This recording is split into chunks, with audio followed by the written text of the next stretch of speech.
नहीं, मेरे एक मेरा माइंड बड़ा क्लियर है मैम। मैं ये सब सोचता हूँ, ये बुल मार्केट बेयर मार्केट ऐसा वैसा कुछ नहीं होता है। तो मेरा कोड भी है कि we are neither in a bull market nor in a bear market, we are into stock market. तो आपको इंडियन इकोनॉमी को समझने का है। अगर इकोनॉमी अगर चल रही है तो स्टॉक मार्केट उसी का रिफ्लेक्शन है। स्टॉक मार्केट का अपना कोई अस्तित्व नहीं है, जो इकोनॉमी में हो रहा है उसका वो रिफ्लेक्शन। एक्सिबरेंस हो जाता है यहाँ पर, बहुत ज़्यादा बढ़ जाता है तो वो अपने आप में उसको करेक्ट करता है। ये मार्केट का यही फिनोमेना है। तो इस बोल का मेरे को ये बुल मार्केट बेयर मार्केट से मेरे को कोई फर्क नहीं पड़ता है। बल्कि ये होता है कि जब मार्केट बहुत हाइप हो जाता है या हाई हो जाता है तो मैं वहाँ विड्रॉ कर जाता हूँ मार्केट से। अच्छा। तो मैं सबड्यूड हो जाता हूँ, मैं डिफेंस में खेलने के लिए आ जाता हूँ। अच्छा। और जब मार्केट क्राइसिस में होता है तो मैं ऑफेंसिव हो जाता हूँ, तो मैं उल्टा काम करता हूँ। तो मेरा कोड भी है मैडम कि दुनिया में जो भी लोगों ने जो भी पैसे कमाए हैं वो बेयर मार्केट में इन्वेस्ट करके पैसे कमाए हैं। बुल मार्केट में इन्वेस्ट करके आपने ज्यादा वेल्थ क्रिएट नहीं की। There is a difference between making money and creating wealth. जो वेल्थ मार्केट में क्रिएट होती है वो क्राइसिस के अंदर में क्रिएट होती है। चाहे आपको लीमन ब्रदर्स की क्राइसिस ले लीजिए या आप कोविड की क्राइसिस ले लीजिए या कोई भी आप क्राइसिस लीजिए, उसमें जिस आदमी ने जो शेयर्स ले लिया हिम्मत करके या कैसे भी एडजस्ट करके अपने पोर्टफोलियो को, उसने पैसा कमाया यहाँ पे। तो मेरे लिए तो ये बुल मार्केट बेयर मार्केट का पहला बात मेरे लिए कुछ खाली एक बोलने के लिए, since we are talking so I can give you some references about bull market and bear market, but actually mentally I am not worried about it. Of course, that does not mean that my stock price falls. Yes. So of course I am worried about it. Not worried. माने it draws my attention. क्या रे गिर गया, फिर बोलता अपना क्या था गिर गया। Your demat statement belongs to the market. Your bank statement belongs to you. It's very simple. तो मेरे को ये बुल मार्केट बेयर मार्केट का ज़्यादा फर्क नहीं पड़ता है। और दूसरा एक चीज़ I would like to point it out to you ma'am. तो 2003 के बाद में एक बड़ा मेजर जो चेंज आया है इंडियन इकोनॉमी में या इंडियन स्टॉक मार्केट में, वो आया कि पहले बेयर मार्केट छोटे होते थे और बुल मार्केट बड़े होते थे। पहले 9 महीने के अंदर में बुल मार्केट खत्म हो जाता था और बेयर मार्केट 2-3 साल तक चलता था। 2003 के बाद में ऐसा हुआ है कि बुल मार्केट चला 5 साल और बेयर मार्केट जो आया, बड़ी क्राइसिस आई, वो 9-10 महीने के अंदर में बॉटम बनाकर मार्केट रिवाइवल मोड पे आ गया।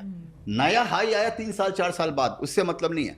लेकिन जो स्टॉक्स ने मोटा मोटी जो लो बनाने थे वो बना लिए और जो क्राइसिस जो आनी थी वो खत्म होकर मार्केट स्टेबलाइज होने लग गया था। यही हाल कोविड के अंदर में हुआ। तो मेरे को ये कोविड में भी आप देखिए जितना बड़ा, इससे बड़ा सेंचुरी का सबसे बड़ा क्राइसिस था। उसके बाद भी मार्केट आप देखिए 9 महीने के पहले मार्केट रिकवरी मोड पे आ गया था। मार्केट को नया हाई से बुल मार्केट बेयर मार्केट नहीं समझना चाहिए। ये बहुत बड़ा मिथ है कि नया हाई आया तो ही बुल मार्केट होएगा, ऐसा कुछ नहीं होता। नया हाई आना तो बल्कि डेंजरस साइन है कि इसका मतलब हो सकता है गिरने की वो तैयारी है। तो मैं उस चीज़ को नहीं मानता हूँ बुल मार्केट बेयर मार्केट। बल्कि मैं आपको बताऊंगा 2008 से 2012 के बीच के अंदर में ये 4-5 साल ऐसे गए जिसमें मैंने जो शेयर्स लिए थे पहले वो उस समय 50-100 गुना हुए 8 से 14 के बीच में। Correct. और लोग सोचते हैं 2014 के बाद में बुल मार्केट आया, लोग ऐसा सोचते हैं। तो ये लोगों ये नहीं सोचना चाहिए। तो मेरे को ये लगता है कि बुल मार्केट बड़े हो रहे हैं, बेयर मार्केट छोटे हो रहे हैं। और बेयर मार्केट आना बल्कि एक फिल्टर के जैसा होता है। छोटे माने फ्रॉथ निकल जाता है, वीक लिंक जो होती है वो निकल जाता है। और ये सबसे बड़ा लेसन है। ये अभी कोविड के बाद में अभी जो मार्केट गिर रहा है और ये जो नए लोग जो आए हैं ये इनके लिए जिंदगी का स्ट्रक्चर खड़ा करेगा इन लोगों के लिए। ये इतना बड़ा लेसन अगर इससे सीख जाते हैं लोग तो ये उनके लिए बहुत बड़ा लेसन है। ये ब्लेसिंग इन डिस्गाइज है।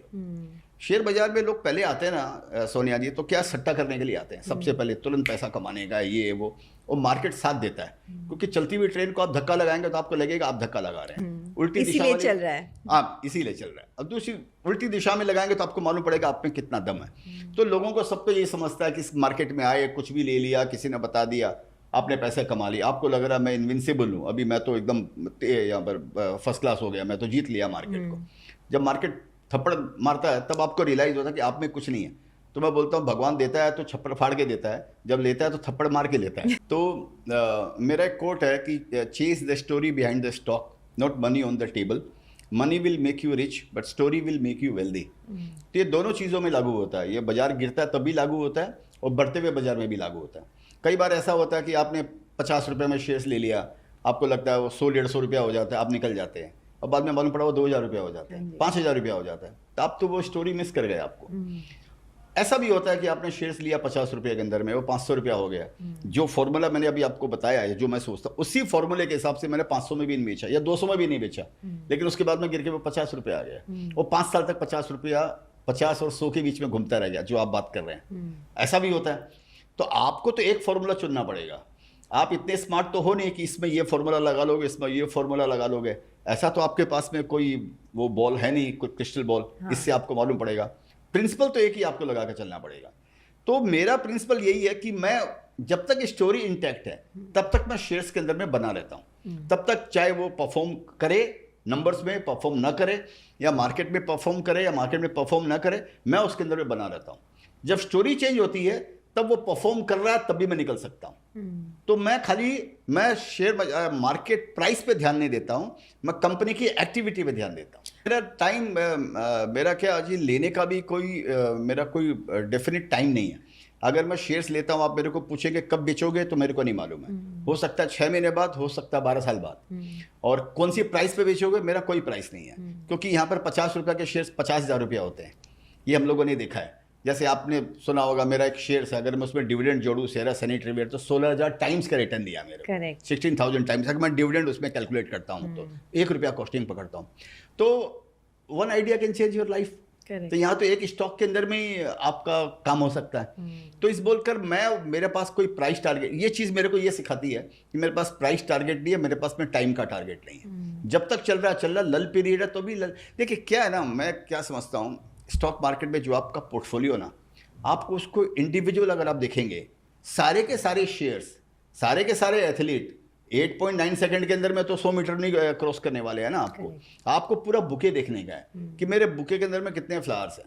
उसके अंदर में कोई खुशबू ज़्यादा देगा, कोई ज़्यादा देर तक टिका रहेगा, कोई आर्टिस्टिक ज़्यादा है, कोई पोर्टफोलियो आपका परसेंटेज वाइज रिटर्न देगा, कोई मल्टीपल टाइम्स रिटर्न देगा, कोई परफॉर्म नहीं करेगा।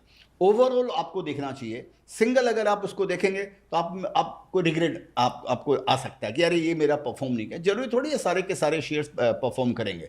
तो अगर वो नहीं परफॉर्म करता है और मैनेजमेंट अगर कोई गलती नहीं कर रहा है या कोई बेवकूफ़ी अगर नहीं कर रहा है, तो तब तक मैं उसके अंदर में टिका रहता हूँ। ओके, तो आपने सेरा सैनिटरीवेयर के बारे में बात की थी। That is one of the big stocks in your portfolio, right? 1600%, 16,000 times 16,000 times या was a return. हाँ। Wow. मेरे जीरो कॉस्टिंग है, तो 1 रुपया कॉस्टिंग पकड़ते हैं मैथमेटिक्स के हिसाब से। तो 16,200 रुपये में बेचा मैंने उसको। वाओ। तो आपने जब ये आइडेंटिफाई किया था तो क्या पैरामीटर्स थे? मतलब जैसे कि आपने जो स्माइल फॉर्मूला बताई थी, but apart from that any other ऐसे ग्रीन फ्लैग्स, रेड फ्लैग्स जो आप देखते हैं कंपनी में? सेरा सैनिटरीवेयर के एग्जांपल लेते हैं। उसमें ऐसा था जी कि वो कंपनी उस समय 3 ही कंपनियां लिस्टेड थी सैनिटरी वेयर के अंदर में। एक तो जैसे ये सेरा सैनिटरी वेयर थी, एक हिंदुस्तान वो EID पैरी थी, और एक हिंदुस्तान सैनिटरी वेयर थी। ये 3 कंपनियां लिस्टेड थी। बाकी मोरबी में वो सब जो अनऑर्गेनाइज जो सेक्टर में जो बनते हैं उसमें वो सब बनते थे। तो बस 3 ही कंपनी थी। और मार्केट साइज इंडिया तो ग्रो हो ही रहा है, हम देख ही रहे हैं कि लगातार ग्रोथ चलती आ रही है इंडिया के अंदर में। तो हाउसिंग में भी ग्रोथ आनी है। ये तो माने कोई भी आदमी देखकर ऐसे ही बोल देगा, इसमें आपको कोई ज़्यादा स्टडी करने की ज़रूरत नहीं है कि इंडिया ग्रो करेगी। जब तक प्रोडक्टिविटी में ग्रोथ होती है और पॉपुलेशन में ग्रोथ रहती है, हर कंट्री एक्सपेंड करती है, हर कंट्री ग्रो करती है। तो इंडिया में 2 चीज़ थी, प्रोडक्टिविटी में भी ग्रोथ थी और पॉपुलेशन में भी ग्रोथ थी। तो हाउसिंग में ग्रोथ आएगी, हाउसिंग में आएगी तो समझिए सैनिटरी वेयर के अंदर में आएगी। तो वहाँ पर एक कुछ ऐसा हुआ कि तो वो सस्ता था शेयर्स, दूसरों के पी वाइज एकदम ये शेयर्स बहुत सस्ता था। तो मेरे को खाली ये समझ में आया कि ये दूसरे बाकी जो हैं ये सब 10-12 के पी में मिल रहे हैं और सेरा सैनिटरी 5 के पी में मिल रहा है। और मैंने एक डेवलपर से, जो रियल एस्टेट का डेवलपर है, मेरा कजिन है, उससे मैंने पूछा तो उसने बोला हम तो सेरा यूज़ करते हैं और जनरली डेवलपर जो है वो ज़्यादा सेरा यूज़ करते हैं वो लोग, क्योंकि वो सस्ता है औरों के बजाय। तो मेरे को लगा हाउसिंग में बूम आ रहा है, ये सब आ रहा है वो सब, तो फिर मैंने ये सेरा लिया। उसी समय एक चीज़ ये और भी कि EID पैरी ने अपना जो डिवीज़न था, अपना जो ये इसका सैनिटरी वेयर का डिवीज़न था, उन्होंने रोका को बेच दिया। तो जब रोका को बेचा तो उन्होंने सेल्स का डबल प्राइस दिया उन्होंने, और सेरा उस समय सेल्स के हाफ प्राइस में मिल रहा था। तो मेरे को 4 टाइम्स का लेवरेज था ना, कि समझिए अगर 1000 करोड़ का टर्नओवर था, ये 500 करोड़ में मिल रही है, और रोका ने 1000 करोड़ वाली कंपनी को 2000 करोड़ में लिया। तो मेरे को लगा 500 करोड़ 2000 करोड़ तो मेरे पास में तो लेवरेज है। तो मैंने वहाँ पर मेरा इन्वेस्टमेंट और कॉन्फिडेंस आ गया और मैंने उसको रख के रखा। तो ये छोटी सी बात है, बड़ी सिंपल बात है, ये आप ऑब्जर्व करेंगे तो बड़ा सिंपल बात है। तो उसी हिसाब से मैंने बस सेरा लिया, और फिर तो हाउसिंग का बूम चलता रहा, वो सब, और पॉपुलेशन ग्रोथ भी चल ही रहा है इंडिया में। तो मैंने उसको पढ़ा रखा, मैंने थोड़ा थोड़ा बीच बीच में मैं बेच देता हूँ, वो थोड़ा थोड़ा बेचा। लास्ट का जो भी 1-1.5% जो बचा हुआ था वो अभी मैंने लास्ट ईयर मैंने सितंबर 23 में 8,200 के भाव में 1-to-1 बोनस आ गया तो 16,400 के भाव में मैंने सारा बेच दिया मैंने। अच्छा, आपने हाँ, सारा फिर मैं एग्जिट कर दिया तो 16-17 साल हो गया, 18 साल हो गया। तो अगर आप नेक्स्ट 10 इयर्स के लिए अगर आपको कोई बड़ी ट्रेंड दिखी, आपने बोला हाउसिंग के ट्रेंड आपने पकड़ा, उसमें आपने सैनिटरी वेयर में इन्वेस्ट किया, नेक्स्ट 5 to 10 इयर्स में एक दो बड़े ट्रेंड्स जो आपको नज़र आ रहे हैं? एक दो ट्रेंड्स देखिए, मेरे को क्या लग रहा है कि हम लोग अभी अमृतकाल के अंदर में, मेरे को लग रहा है इंडिया जो है ना वो it's going through adolescence phase जिसको बोलते हैं, कि वो चाइल्डहुड से एडल्टहुड पे इंडिया एंटर कर रहा है। और अगले जो 5 साल 7 साल इंडिया के लिए इतने इम्पॉर्टेंट है, या ये डेकेड आप समझिए, डेकेड इतना इम्पॉर्टेंट है, इसमें इंडिया का इस सेंचुरी का स्ट्रक्चर तैयार होगा इस डेकेड में। नेक्स्ट 5-7 ईयर्स के अंदर में, 7-8 ईयर्स के अंदर में आप ये समझ लीजिए अगले 50 साल में, 100 साल में इंडिया क्या करने वाला है उसका स्ट्रक्चर तैयार होगा। तो ये बड़े फ्रेजाइल हैं और बड़े इंपॉर्टेंट है और बड़े ग्रोथ वाले रहने चाहिए। तो इसका मतलब ये नहीं है कि मेरे को लग रहा है सारे सेक्टर बूम करने वाले हैं, कि हर चीज़ को अगर आप पैरामीटर से कंपैरिजन करेंगे कोई भी, हम बोलते हैं जैसे पर कैपिटा इनकम बोलते हैं, हम बोलते हैं पर कैपिटा कंजम्पशन बोलते हैं, जो फॉर्मूला लगाते हैं, कंपेयर करते हैं चाइना से, कंपेयर करते हैं दूसरी कंट्रियों से, तो मिनी स्कलम कहीं भी नहीं है। करेक्ट। हम कोई चीज़ में कहीं कुछ आते ही नहीं, हमारा कोई कंपैरिजन में नहीं। और चाइना जब भी $3,000 पर कैपिटा जीडीपी हिट किया, तो चाइना का जो बूम स्टार्ट हुआ वो I think it went on for the next 10 years, और हम लोग अभी तक we are still at about 2100 और 2700 के आसपास हाँ, हम लोग हैं। 2700। तो ये ऐसा ही होता है। थोड़े दिन पहले डेटा था कि $2,000 जब आपको पर कैपिटा इनकम करती है तो कंज्यूमरिज्म का बूम आता है। अभी शायद इन्फ्लेशन जुड़ गया समझिए, तो अभी 3,000-3,200 के ऊपर, 3,000 के ऊपर अगर क्रॉस करता है तो कंज्यूमरिज्म का वो बूम आता है, वो जोर से इकोनॉमी बूम करती है वो। तो वो इंडिया में भी वो होने वाला है, वो समझिए हो सकता है अगले साल ऐसा हो जाए। तो मेरे को लगता है सेक्टर तो सारे अच्छे करने वाले हैं। तो और लेकिन कुछ सेक्टर जो मेरे को अच्छे लगते हैं, मेरे को क्या, मैं हमेशा उल्टा सोचता हूँ, जो नहीं चलता है मेरा ध्यान उसके अंदर में जाता है, जो फैशन में आ जाता है मैं उस सेक्टर को छोड़ देता हूँ, मैं उसमें कॉशियस हो जाता हूँ कि ये तो बड़ा ट्रेंडी हो गया, हर आदमी यही बात कर रहे हैं, तो मैं उसमें बात थोड़ा मेरा उधर ध्यान नहीं रहता, मैं बेचता भी नहीं हूँ, पढ़ा रखता हूँ उसको। तो मेरे को लगता है जैसे टूरिज्म है फॉर एग्जाम्पल, अभी इंडिया टूरिज्म के लिए अभी अंडर पेनिट्रेटेड है।